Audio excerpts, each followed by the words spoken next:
ఓం ఓం సాయి ఛానల్కు స్వాగతం.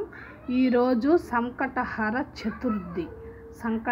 చతుర్థి నాడు ఇలాగా పీఠం పెట్టి, సంకటహర చతుర్దశి రోజు ఇలాగ పీఠం పెట్టి, పీఠానికి చక్కగా పసుపు రాసి పసుపు కుంకుమలతో అలంకరించుకొని, ఇలా విఘ్నేశ్వరునికి గంధం బొట్లు పెట్టుకొని విఘ్నేశ్వరునికి దీపారాజన వెలిగించి పూజ చేశాను.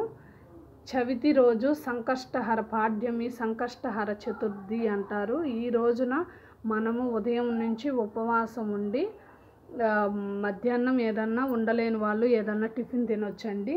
ఉపవాసం ఉండి వినాయకునికి ఎంతో భక్తి శ్రద్ధలతో కుడుములు ఉండ్రాళ్ళు పెట్టి, కొబ్బరికాయ కొట్టుకొని పొంగలి నైవేద్యంగా సమర్పించి, తాంబూలం సమర్పించి ఇలా పూజ చేసుకొని, గణేషుని అష్టోత్తర శతనామావళి చదువుకొని, తరువాత వినాయకుని సంకటహర చతుర్థి కథ విధానం ఉంటుంది. ఆ కథ మనము ఎంతో భక్తి శ్రద్ధలతో అక్షంతలు చేతిలో పట్టుకొని సంకటహర చతుర్థి కథ చదువుకొని, కథ చదివాక స్వామివారి పాదాల దగ్గర అక్షంతలు, పూలు స్వామివారి పాదాల దగ్గర సమర్పించుకొని స్వామివారికి మన కష్టాలు చెప్పుకొని, అంతా బాగుండాలి, అందరూ బాగుండాలి అని చెప్పి వినాయకుడిని స్మరించుకోవాలి.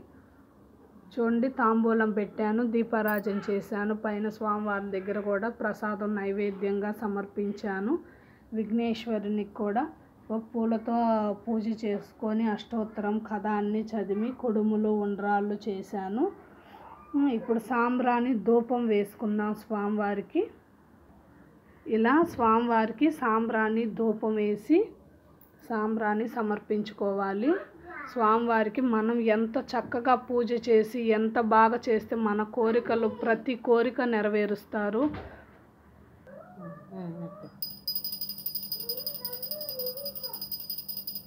మంగళం జయ మంగళం, మంగళం జయ మంగళం, మంగళం జయ మంగళం, మంగళం జయ మంగళం.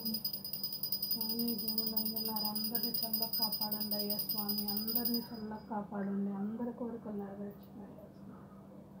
ఓం విఘ్నేశ్వరాయ నమః, ఓం విఘ్నేశ్వరాయ నమః, ఓం విఘ్నేశ్వరాయ నమః.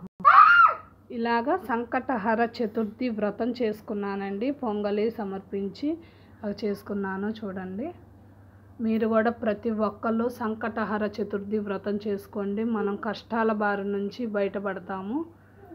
స్వామివారికి సాంబ్రాణి ధూపం వేసుకున్నాం కదా, ప్రతి ఒక్కళ్ళు సంకటహర చతుర్థి వ్రతం చేసుకోండి. కష్టాల నుంచి తొలగిస్తారు స్వామి మనల్ని. ఓం సాయి, ఓం సాయి, ఓం సాయి. మీ ముందు మరొక వీడియోతో మళ్ళీ కలుస్తాను. ఓం సాయి.